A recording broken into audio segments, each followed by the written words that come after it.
이번 영상을 보면 월 1,000만원 버는 INTP와 그렇지 못한 INTP의 극명한 차이를 아실 수 있을 겁니다. 그리고 더 나아가서 월 1,000만원 버는 INTP가 되실 수 있을 겁니다. 이 영상의 내용은 어디에서도 볼 수 없는 내용이라고 확신합니다. 애초에 이런 영상이 존재할 수 있을지도 의문입니다. 안녕하세요, 최외입니다. 저를 모르시는 분들을 위해 간략히 소개하면 저는 유튜브를 기반으로 한 콘텐츠 사업을 하고 있고 매달 월 1,000만원 이상의 자동 수익이 발생하고 있습니다. 일은 하루에 1시간 미만으로 하고 있고 나머지 시간은 자유롭게 보내고 있습니다. 저는 개막장 인생을 살았었는데 이렇게 될 수 있었던 가장 결정적인 이유 중 하나는 이 영상에서 말씀드릴 사기급 치트키 한 가지를 알고 있었기 때문입니다. 영상의 중간과 끝부분쯤에 상당히 중요한 내용이 나오니까 놓치지 말고 집중해서 끝까지 보시길 권합니다. 그럼 제 이야기로 영상을 시작해 보겠습니다. 약 10년 전 저는 재수 생활을 끝내고 CGV 영화관에서 잠시 알바를 했었어요. 당시 제가 근무했던 영화관에는 또래 알바생이 거의 100명쯤 됐습니다. 근데 남녀 성비가 5대5에 가까웠어요. 21살이었던 저는 일이 끝나면 알바생들과 함께 번화가에 가서 술을 마셨습니다. 잦은 술자리로 월급이 남아나진 않았지만 입시로부터 해방된 제겐 무척 즐거운 경험이었어요. 하지만 즐거웠던 영화관 바깥 세상과는 다르게 영화관 안은 제게 썩 유쾌한 곳은 아니었습니다. 당시에 저는 일을 잘 못하는 사람이었어요. 일명 패급 알바생이었어요. 팝콘 푸는 속도랑 음료를 따르는 속도가 너무 느렸고 돌발 상황이 발생하면 즉각적인 대응을 못하고 어버버됐습니다. 그런데 한 달이 지나도 일을 못하던 저랑은 다르게 알바 첫날부터 행동이 빠르고 돌발 상황에 잘 대처하는 알바생도 있었어요. 저는 그들을 보면서 솔직히 부러웠습니다. 2달이 돼도 일을 못하는 저를 보면서 나 이래서 나중에 취업은 잘할 수 있을까? 이런 생각이 들었어요. 그런데 이런 상황은 다른 일을 할 때도 되풀이 됐습니다. 고깃집에서 서빙을 할 때도, 편의점에서 알바를 할 때도, 카페에서 일을 할 때도 마찬가지였어요.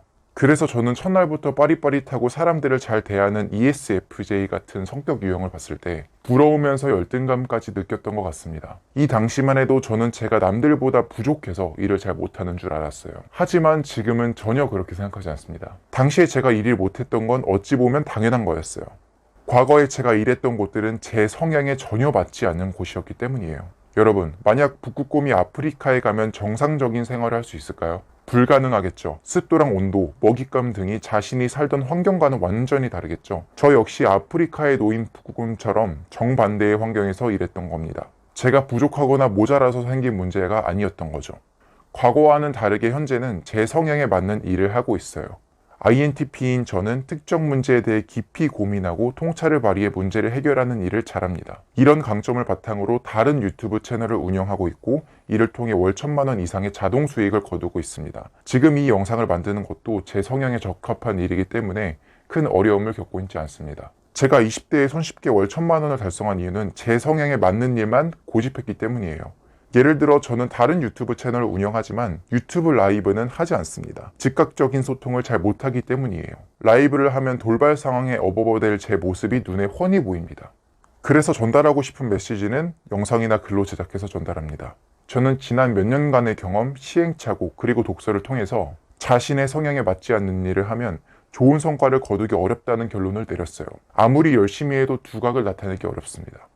예를 들어 A라는 사람이 있어요. 이 사람은 누군가를 때리는 것에 심한 거부감을 느끼는 F 성향입니다. 그런데 이 사람이 격투기 대회에 나가야 한다고 가정해 봅시다. 이 상황에서 A가 1년 동안 격투기에 기울인 노력은 격투기에 재능이 있는 사람이 들인 1개월의 노력에 밀려요. 심지어 일주일의 노력에 밀릴 수도 있습니다. 이를 현실에 적용해 보면 성향에 맞지 않는 분야의 10시간 노력은 성향에 맞는 분야의 1시간 노력보다 가치가 낮습니다. 독일 CEO들이 항상 가방에 넣어두고 다니는 책 불행 피하기 기술의 저자 롤프 노벨리는 말합니다. 재능 있는 분야의 1시간은 재능 없는 분야의 1,000시간보다 가치가 있다. 이 사실을 아는지 모르는지가 월 1,000만원 버는 INTP와 그렇지 못한 INTP의 가장 큰 차이점입니다. 월 1,000만원 버는 INTP는 자신의 성향과 강점을 명확히 알고 있습니다. 그리고 이에 맞는 일을 합니다. 덕분에 여가 시간을 충분히 즐기면서도 쉽게 성과를 냅니다. 반면 그렇지 못한 INTP는 자신의 성향과 강점을 명확히 잘 모릅니다. 그리고 자신에게 맞지 않는 일도 거절하지 않고 그냥 합니다. 그래서 열심히 일해도 괄목할 만한 성과가 나오지 않게 됩니다. 이처럼 경제적 자유를 위한 여정은 자신의 성향과 강점을 명확히 파악하는 것에서 시작한다고 해도 과언이 아닙니다. 그래서 이번 영상은 2가지의 포커스를 맞춰 제작했습니다. INTP의 강점을 명확히 파악하는 것, INTP에게 최적화된 돈벌이 수단이 무엇인지 알아보는 것. 이번 영상을 보고 나면 자신의 성향과 환경에서 어떤 일을 할 때 최적의 성과를 내는지 알 수 있게 됩니다. 이는 경제적 자유를 위한 초석이 될 겁니다. 천재 철학자 소크라테스는 말했습니다. 너 자신을 알라. 이 조언에 따라 INTP를 MBTI의 관점에서 그리고 자본주의의 관점에서 샅샅이 파헤쳐 보겠습니다.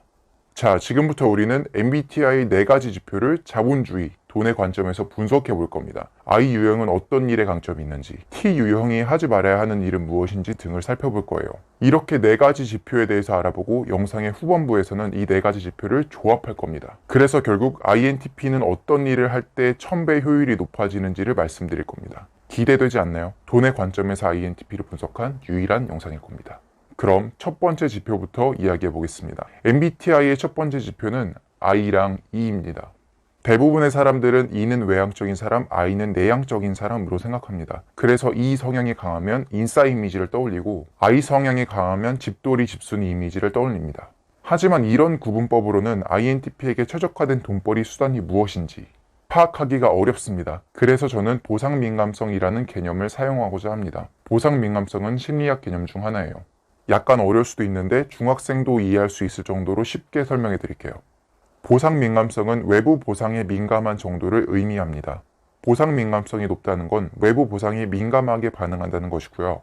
보상 민감성이 낮다는 건 외부 보상에 비교적 둔감하게 반응한다는 겁니다. 보상 민감성이 높을수록 E이고 보상 민감성이 낮을수록 I입니다. 바꿔 말하면 E는 보상에 민감하다고 볼 수 있고 I는 보상에 둔감하다고 볼 수 있습니다. 여기서 외부 보상이란 말 그대로 외부 세계에서 주어지는 보상을 뜻해요. 돈, 명예, 영향력 등이 이에 해당합니다. 보상 민감성이 높으면 외부 보상을 얻으려는데 의욕적이게 됩니다. 종종 리스크를 감내하고도 외부 보상을 얻으려는 모습도 보입니다. 반대로 보상 민감성이 낮으면 외부 보상을 얻기 위해서 그렇게 의욕적이진 않아요. 그래서 리스크를 감내하려는 성향도 상대적으로 낮습니다. 이 유형 사람들은 보상 민감성이 높기 때문에 외부 보상을 얻으려는 욕구가 커요.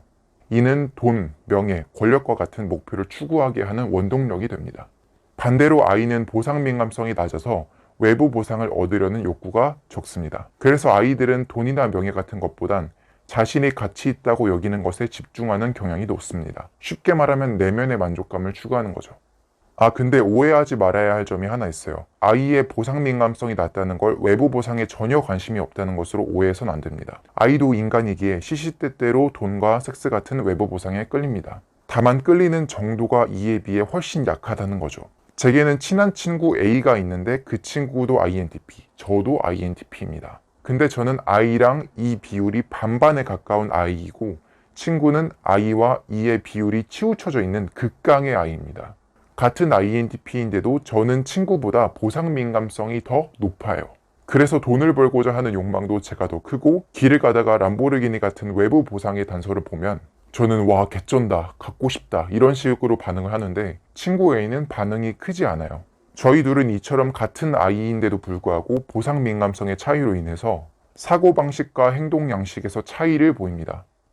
그럼 이제 돈 버는 이야기로 넘어가 볼까요?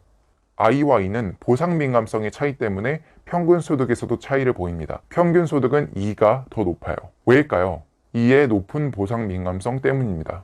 E는 돈을 벌겠다는 원동력 자체가 I보다 훨씬 강해요. 이런 원동력은 돈을 벌고자 하는 추가적인 노력을 하게 만듭니다. 이런 차이로 인해 E는 I보다 더 높은 소득을 얻습니다. 실제로 ENTP와 INTP의 평균 소득을 비교해보면 1.5배 이상 차이가 나요. 이는 INTP가 더 영리하고 똑똑하기 때문은 아닙니다. 단지 이는 외부 보상, 돈을 추구하는 경향이 강하고 I는 그렇지 않은 경향이 강하기 때문인 거예요. 이런 경향의 차이로 평균 소득의 차이가 나타나는 겁니다. 그럼 결국 돈 버는 관점에서는 E가 유리한 걸까요? 어느 정도는 맞습니다. 하지만 I가 항상 불리한 건 아닙니다. 오히려 I의 낮은 보상 민감성이 장점으로 작용하는 일도 있어요. 예를 들어 책을 쓴다고 가정해 볼게요. 책은 사람의 역량마다 다르지만 최소 3개월 이상은 걸립니다. 보통은 6개월에서 1년 정도가 걸려요. 책 쓰기 같은 일에는 한 가지 특성이 있습니다. 그건 바로 출간 전까지 아무런 외부 보상도 주어지지 않는다는 겁니다. 책을 출간하기 전까지는 단 1원도 벌 수 없어요. 책이 출간돼도 잘 팔릴 거란 보장도 할 수 없죠. 이렇게 보상이 불확실한 장기적인 프로젝트에는 I와 E, 누가 두각을 드러낼까요? I입니다.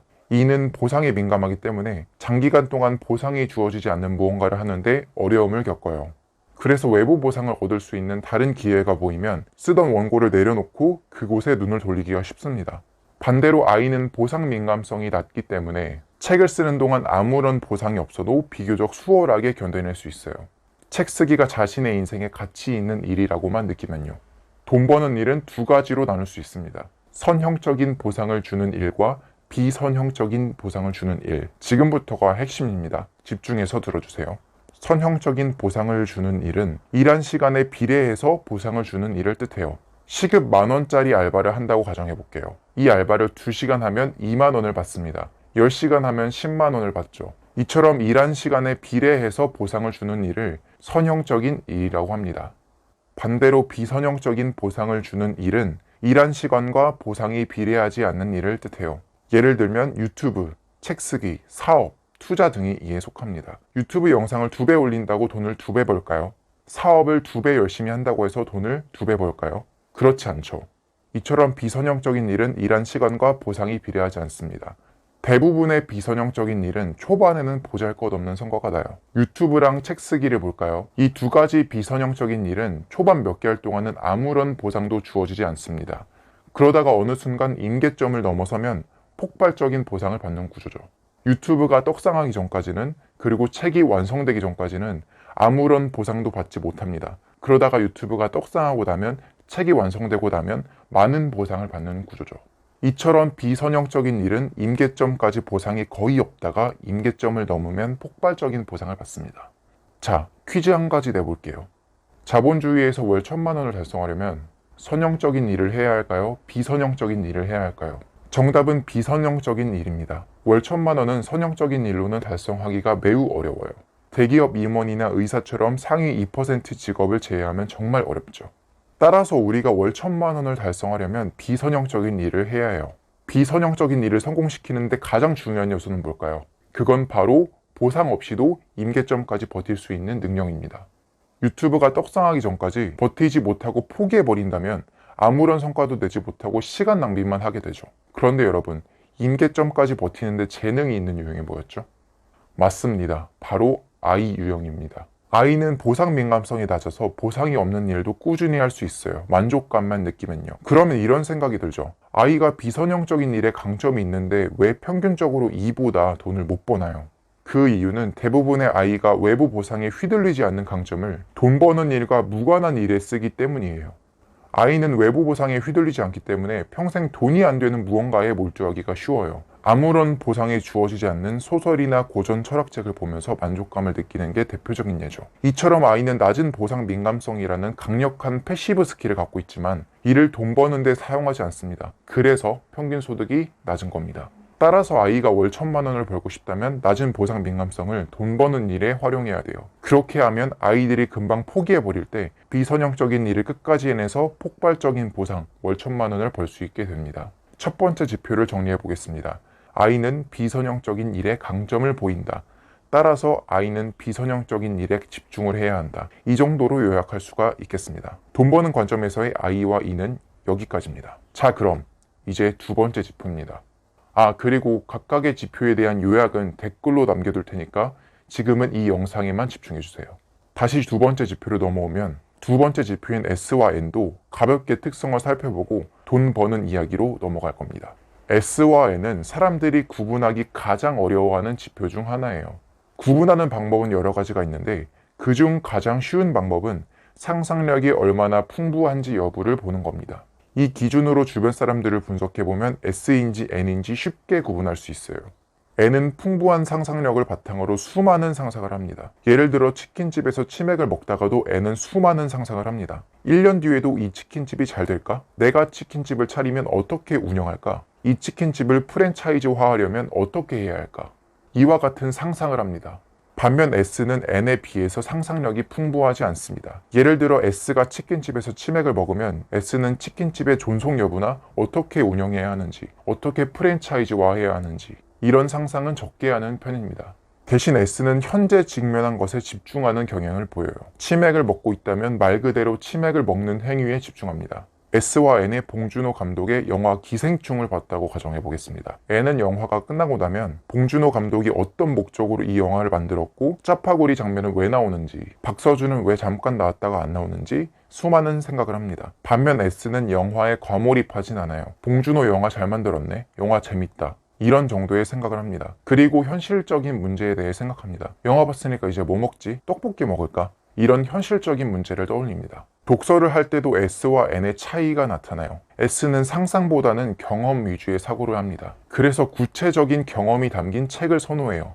S는 추상적이거나 이론이 담긴 내용의 책은 선호하지 않습니다. 반면 N 성향이 강할수록 상상 위주의 사고를 하기 때문에 추상적인 내용이나 이론이 담긴 책들을 비교적 재밌게 읽을 수 있습니다. 여기까지 영상을 본 분들은 이렇게 생각할 수도 있어요. N은 상상력이 풍부하고 어려운 책도 읽을 수 있다. S보다 우월하다. 하지만 상상력이 풍부하다고 해서 반드시 우월한 건 아닙니다. 생각보다 행동이 우선시되는 분야에선 S가 유리해요. 대표적인 분야는 영업입니다. 생각이 많아서 행동이 느린 영업사원보단 생각을 덜 하고 행동이 빠른 영업사원이 더 좋은 성과를 냅니다.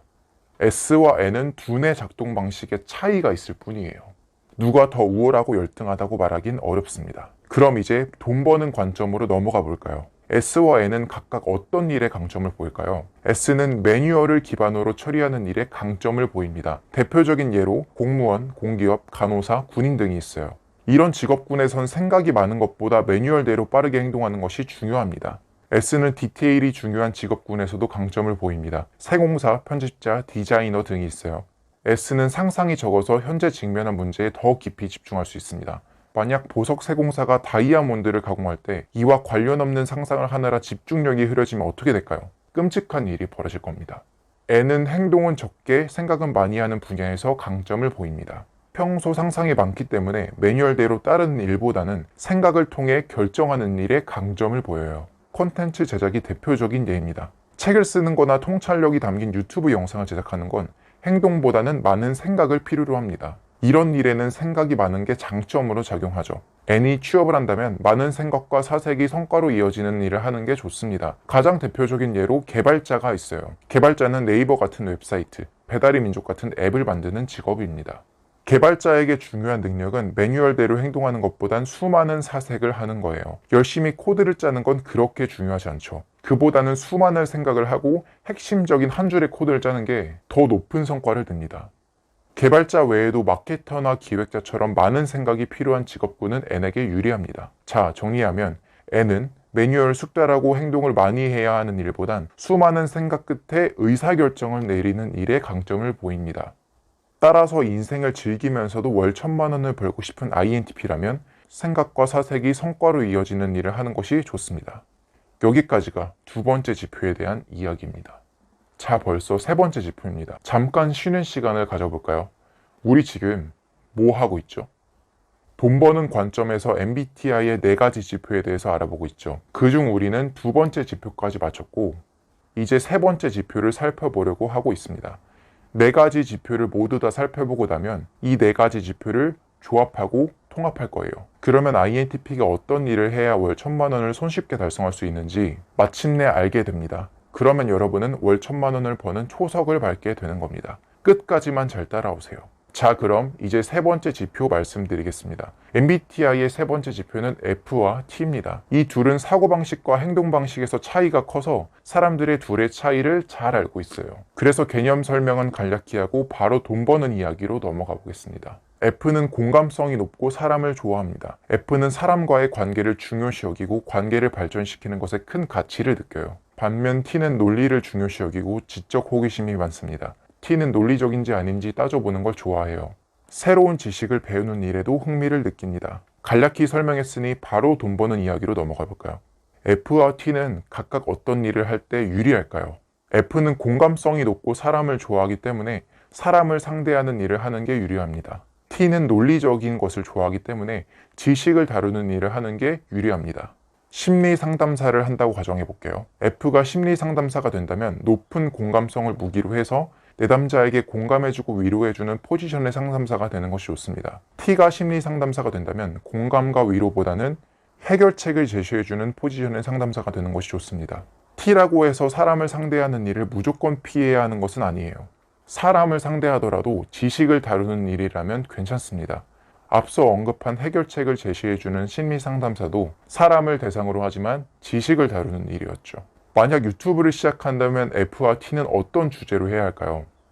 F는 사람들의 공감을 자아내거나 감정을 울리는 콘텐츠를 만드는 것이 유리합니다. 대표적인 예로 감성 브이로그, 인생 조언해주는 콘텐츠, 코미디 콘텐츠 등이 있습니다. T가 유튜브를 한다면 지식과 통찰이 담긴 콘텐츠를 만드는 게 유리합니다. 대표적인 예로 북튜버, 자기개발 채널, 과학 채널 등이 있습니다. 책을 쓰는 것도 비슷해요. F가 책을 쓴다면 공감을 자아낼 수 있는 책을 쓰는 게 좋습니다. 감성 에세이 같은 게죠. T가 책을 쓴다면 지식과 통찰을 담은 비문학 책을 쓰는 게 유리합니다. 자, 그럼 지금까지 이야기한 걸 정리해 볼게요. F는 사람을 상대하는 일을 하는 게 유리합니다. 간호사, 승무원, 교사, 서비스 직군 매니저 등이 있습니다. T는 지식을 다루는 일을 하는 게 좋습니다. 개발자, 연구원, 투자자, 데이터 분석가 등이 있습니다. T는 지식을 다루는 일을 할 때 좋은 성과를 낼 수 있다. 이 사실을 기억하시면 됩니다. 자, 그럼 이제 마지막 지표를 살펴보겠습니다. 마지막 지표는 J와 P입니다. J와 P는 행동 양식에서 큰 차이를 보여서 사람들이 잘 이해하고 있는 지표입니다. 인스타그램에서 여행 갈 때 P와 J의 차이 보신 적 있으신가요? J는 여행을 갈 때 스케줄을 시간대별로 빼곡히 쓰고 P는 머릿속에서 여기 가면 재밌겠다 라며 상상하는 모습이 나옵니다. 인스타그램 게시물에 나오는 모습처럼 실제로 J는 계획적이고 P는 무계획적입니다. 이 차이는 두뇌의 작동 방식의 차이에서 비롯됩니다. 제 유형 두뇌는 순차적으로 사고해요. 예를 들어 여행 일정을 생각하면 9시에는 아침밥을 먹고 10시에는 어디를 가고 3시에는 늦점을 먹고 9시쯤에는 숙소에 가야겠다. 이런 식으로 순차적으로 사고합니다. 반대로 P형 두뇌는 산발적으로 사고합니다. 점심 메뉴를 생각하다가 갑자기 뭘 입을지 생각하다가 어디를 갈지 생각하는 거죠. 실제로 아까 제 INTP 절친과 10분 정도 전화를 했는데 주제가 최소 10번은 넘게 바뀌었어요. 아마 INTP 친구를 두신 분은 크게 공감하실 겁니다. P는 산발적인 사고를 하기 때문에 집중력이 낮은 편이에요. 현재 무언가에 집중하고 있어도 이와 관련 없는 생각들이 막 떠오릅니다. 그래서 현재 집중하고 있는 대상에 주의력을 유지시키기가 어렵습니다. 반대로 J는 순차적인 사고를 하기 때문에 집중력이 높습니다. J는 현재 집중하는 대상과 관련 없는 생각이 덜 떠올라요. 그래서 현재 집중하는 대상에 주의력을 유지시키기가 쉽습니다. 현실에서 J와 P를 구분할 때도 그 사람의 집중력을 보면 쉽습니다. 개인적으로 J와 P를 구분할 때 가장 쉬운 방법이에요. P는 누군가의 이야기를 들을 때 잘 집중하지 못하는 모습을 보입니다. 눈알이 왔다 갔다 하고 머리를 긁고 자세를 고쳐 앉는 ADHD스러운 모습을 보입니다. 반대로 J는 누군가의 이야기를 들을 때 가만히 앉아서 잘 듣는 편이에요. 이 기준으로 보면 J와 P를 정말 쉽게 구분할 수 있습니다. J와 P의 집중력 차이는 학업 성취도의 차이도 불러옵니다. P는 학업에 집중해야 하는 상황 속에서도 이와 관련 없는 생각이 많이 떠올라요. 그래서 J보다 학업에서 불리할 수밖에 없습니다. 실제로 P 성향이 강할수록 학업 성취도가 떨어진다는 데이터가 존재합니다. 여기까지 영상을 보고 나면 P가 J에 비해 나은 게 하나도 없어 보이지만 P에겐 엄청난 강점이 있습니다. 그건 바로 뛰어난 창의성입니다. P는 산발적인 사고를 하는 두뇌 덕분에 창의적인 아이디어가 J보다 더 많이 떠오릅니다. 사람들은 보통 창의적인 아이디어가 무에서 유가 창조될 때 나온다고 생각합니다. 하지만 실제로 뇌과학적으로 창의적인 아이디어는 관련 없는 분야의 지식이 결합될 때 탄생합니다. 아이폰도 기술과 디자인이 결합되어 탄생했고 최고의 락밴드로 불리는 비틀즈도 서로 다른 분야가 결합되어 만들어졌어요. 샤넬 아시죠? 샤넬도 저가의 남성복 소재와 고급 맞춤 의류라는 컨셉이 결합돼서 탄생했습니다. 주변을 둘러보면 창의적인 사람은 보통 P가 많아요. 창의적인 가사를 쓰는 작곡가는 P가 많고 창의적인 유머로 사람들을 웃기는 개그맨도 P가 많습니다. 이전에 없던 완전히 새로운 무언가를 만들어내는 사람도 P가 많습니다. 자, 그럼 이제 돈 버는 관점으로 넘어가 봅시다. J와 P는 각각 어떤 일에 유리할까요? J는 제도권에 속하는 것이 유리합니다. 즉 정해진 길을 가는 것이 유리합니다. J는 높은 집중력을 갖고 있어서 제도권에서 이탈하지 않고 정해진 길을 꾸준히 갈 수 있어요. 제도권의 계층 사다리에서 상위권을 차지하기 유리한 유형입니다. 반대로 P는 제도권에 속하지 않는 일을 하는 게 유리합니다. 정해진 길을 가야 하는 제도권 내에서 P가 좋은 성과를 거두기는 어렵습니다. P는 산발적인 사고를 하는 경향 때문에 정해진 길에 집중하는 것 자체가 쉽지 않습니다. 그리고 틀이 정해져 있는 제도권 내에서는 P의 강점인 창의성을 발휘할 기회가 적어요. 그래서 P는 제도권에 속하지 않는 것이 유리합니다. P는 자신만의 창의성을 발휘할 수 있는 자유로운 환경에서 일할 때 좋은 성과를 거둘 수 있습니다. 물론 P가 모든 직장에 적합하지 않다는 건 아니에요. 창의성을 발휘해야 하는 일부 직종에서는 P가 유리합니다. 마케터, 광고 전문가, 칼럼니스트, 작곡가 등의 직종에서는 P가 유리해요. 하지만 인정해야 하는 사실 한 가지는 대부분의 직장에서는 J가 유리하다는 겁니다. 실제 연구 결과에 따르면 J는 직장 내에서의 평균 연봉이 더 높고 고위 임원도 높은 비율로 J입니다. J는 정해진 길에서 벗어나지 않는 집중력을 보이기 때문에 어찌 보면 당연한 결과입니다. 결국 P는 자신만의 창의성을 발휘하는 일을 하는 게 좋습니다. 직장에 다니더라도 창의성을 발휘할 수 있는 직장에 다니는 게 좋아요. 그런데 현재 직장에 창의성을 발휘할 수 없다면 어떻게 해야 할까요? 퇴근 후에라도 창의성을 발휘할 수 있는 부업 등을 하는 게 좋습니다. 부업을 통해 얻는 수익이 월급을 뛰어넘게 되면 회사에서 벗어날 기회가 생깁니다. 정리하면 P는 제도권에 속하지 않을 때 가장 높은 성과를 낼 가능성이 높습니다. 따라서 현재 제도권에 속한 P라면 그곳에서 탈출해서 창의성을 발휘하는 일을 최종 목표로 삼아보는 것이 좋습니다. 자, 지금까지 4가지 지표에 대해서 살펴보았습니다. 요약하면 다음과 같아요. I는 비선형적인 일에 강점을 보인다. N은 생각을 많이 하는 일에 강점을 보인다. T는 지식을 다루는 일에 강점을 보인다. P는 제도권에서 벗어나 자유로운 환경에서 일할 때 높은 성과를 보인다. 이제 4가지 지표를 조합해 보겠습니다. 그러면 INTP에게 적합한 환경과 일이 무엇인지 알 수 있습니다. 조합하면 결과는 다음과 같습니다. INTP는 제약이 없는 자유로운 환경에서 지식을 바탕으로 사색하며 비선형적인 일을 할 때 가장 높은 성과를 거둘 수 있습니다. 말이 약간 어렵죠. 그렇다면 그런 일은 뭐가 있을까요? 많은 일이 있겠지만 대표적으로는 콘텐츠 사업과 투자가 있습니다. 콘텐츠 사업은 제가 전업으로 하는 일이고 투자는 이 영상에서 언급한 제 INTP 절친이 전업으로 하는 일입니다. 자, 콘텐츠 사업부터 이야기를 해볼게요. 저는 콘텐츠를 제작해서 판매하는 콘텐츠 사업을 하는데 이는 임계점을 넘으면 큰 보상을 주는 비선형적인 일입니다. I에게 유리한 일이죠. 이 일은 수많은 사색을 통해 통찰을 담아서 콘텐츠로 만들어서 제공하는 일입니다. NT 유형에 유리한 일이죠. 저는 혼자 일하고 자유로운 환경에서 일하고 싶을 때 일합니다. P에게 유리하죠. 이처럼 저는 INTP에게 적합한 환경에서 적합한 일을 하고 있습니다. 덕분에 여가 시간을 충분히 즐기면서도 자동 수익 월 1,000만 원을 달성할 수 있었어요. 만약 제게 맞지 않는 일을 했다면 많은 시간과 노력을 투자해도 평균 이하의 성과를 냈을 겁니다. 여러분의 삶이 경제적으로 불만족스럽거나 현실의 이상을 따라가지 못할 때 그건 여러분의 능력 부족 때문이 아닙니다. 단지 여러분의 성향에 맞지 않는 일을 하기 때문일 가능성이 매우 높습니다. 과거에 저는 영화관에서 일을 할 때 잘 하려고 열심히 했지만 일을 못했습니다. 반대로 지금 열심히 하지 않지만 좋은 성과를 내고 있어요. 이 차이는 내 성향에 맞는 일을 하는가 뿐입니다. 내 성향에 맞는 일을 한다면 놀면서도 여가 시간을 즐기면서도 월 1,000만 원을 벌 수 있고 내 성향에 맞지 않는 일을 한다면 미친 듯이 열심히 해도 절대 월 1,000만 원을 벌 수 없습니다. 이 사실 하나만 꼭 기억해 갔으면 좋겠습니다. 이번 영상을 INTP를 자본주의의 관점에서 분석해 보았고 그리고 이 4가지를 통합해 보았습니다. 이번 영상의 핵심 딱 3가지만 요약하고 마무리하겠습니다. 첫 번째, 자신의 강점에 맞는 일을 할 때 10배 더 효율적인 사람이 될 수 있다. 두 번째, 자신의 강점에 맞지 않는 일을 하면 월 1,000만 원을 벌기는 어렵다. 세 번째, INTP에게 가장 적합한 일은 콘텐츠 사업과 투자다. 이 3가지만 꼭 기억하시길 바랍니다. 콘텐츠 사업과 투자에 대해서는 다른 영상에서 구체적으로 다뤄보겠습니다. 이번 영상 시청해주셔서 감사합니다. 다음에도 좋은 영상으로 찾아뵙겠습니다.